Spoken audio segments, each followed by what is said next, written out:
Nagsiya na rin po ang mga botante sa mga polling place sa Barangay Pembo, dyan po sa Makati City. Naroon si Love Añuver. Love.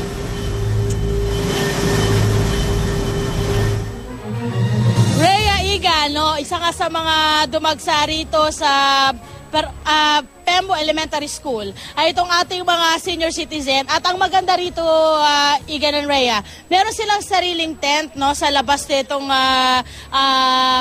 elementary school, no, at nilagyan nila ng mga upuan para yung ating mga senior citizen na nagdagsaan talaga.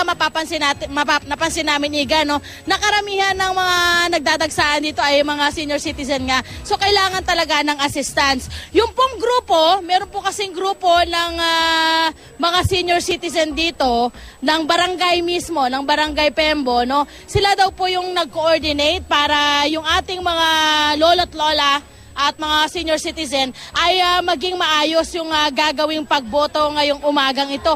Makikita natin, sila yung nag-a-assist, sila yung nagsasabi kung saang presinto ba sila, kung merong mga query tungkol sa kung saan sila pupunta, sila po yung nag-a-assist. Meron din pong kung hindi na makakaakyat ng second floor, Iga and Rhea, dahil nga hanggang second floor itong mga voting precincts dito sa Pembo Elementary School, ang gagawin na lamang ay yung ating mga election officers, no, isa sa mga election officers ay magbababa nung kanilang kung saan magsusulat yung ating mga senior citizen at doon po sila boboto. So tanungin po natin sila. Magandang umaga ho, ma'am. Magandang umaga ho. Maaga ba tayo nagising at talagang aga-aga ho natin nandito, ma'am? Maaga. Oo. Ano, nakahanda na ba kayo sa inyong iboboto? Nakasulat na ba? Memoryado na ba? Oo, ma'am. Nakahanda na.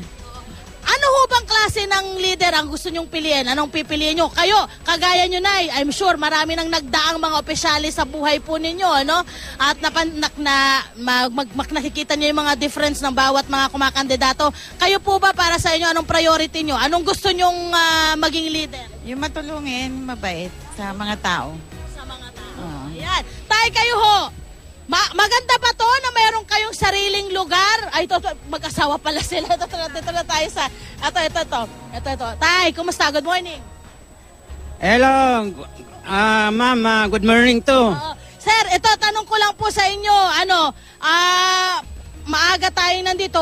Okay ba sa inyo na may sarili kayong lugar na kung saan pwede kayong magtanong at may nag-a-assist sa inyo?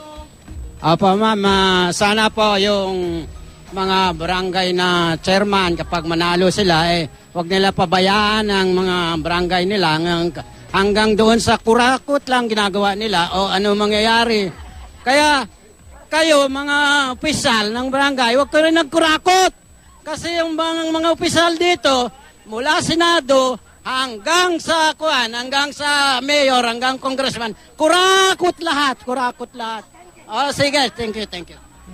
Parang, Iga, nakakape nung ating senior citizen. Parang nagagalit siya sa ating mga opisyales. So, yun ang gusto nilang mga opinion nila dito. Ayan, makikita natin, Iga, no, patuloy pa rin yung pagdagsa ng ating mga botante dito sa lugar. Hindi lang naman mga senior citizen po ang nandito. Meron din pong mga bata-bata po tayong nakikitang botante dito po sa Pembo Elementary School.